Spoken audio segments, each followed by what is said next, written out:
Casey Ashmore coming to you from the studio again. We're talking about adoption in this video series, but like all video series of late, we've been giving special attention, sending love, prayers, and affirmation to our neighbors and countrymen who are dealing both with the economic hardships caused by the coronavirus pandemic and, of course, the tragic death of Mr. Floyd, and how we're going to come together as Americans to live up to the rhetoric of our own revolution in that we are all created equal.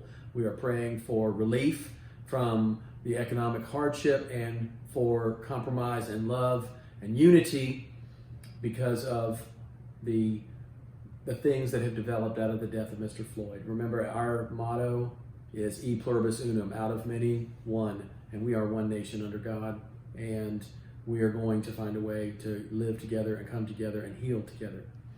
I've been talking about adoption, and this scenario,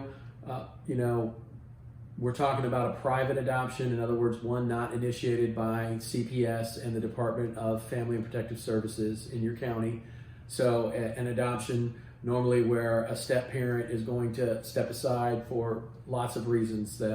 Never had any interaction with the kid. Maybe they have some trouble with drugs, alcohol, what have you, criminal past, whatever. But they're not a part of this child's life. They sign a voluntary affidavit of relinquishment. Once that affidavit becomes irrevocable, in other words, the time period has passed where there's no takebacks, then at that point, the prospective step parent who wants to adopt would file the petition, generally with the other spouse, the other biological spouse, and ask the court to put into motion the things that the court must do when considering the fitness of the applicant to become the adoptive parent. And those are things, we got to do things to reassure the court in plain English.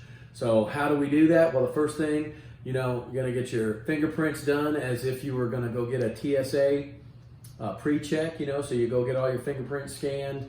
Fingerprint cards go to the courthouse so they know you are who you say you are. A criminal background check must be performed and tendered to the judge. Now, all these things are filed under seal. It's not like they're going to be, out there on the interwebs for the baddies to get and steal your identity. But these are things that you got to show the court to reassure the court you are who you say you are. And if you're going to substitute in as an adoptive parent in place of a biological parent, that there's nothing in your background that would prohibit or prevent that. And then B, that, there's moral character and fitness, i.e. no criminal past that's going to lurk up and unend or upend that adoptive process. So, and then the next step, there's going to be some more things that have to be done to reassure the court. I'll get into that in the next video segment. But again, being transparent with the court is going to be absolutely required in this process. It's a relatively straightforward process, but it is a job interview of your life. You are stepping in to be something you cannot undo. Once you adopt a child, you are responsible for that child. If a divorce comes later, you're responsible for you may be responsible for child support for that child. If that child becomes disabled, you are responsible for care of that child for the rest of its natural life, just like a biological parent. So it is a big job and it's a big interview.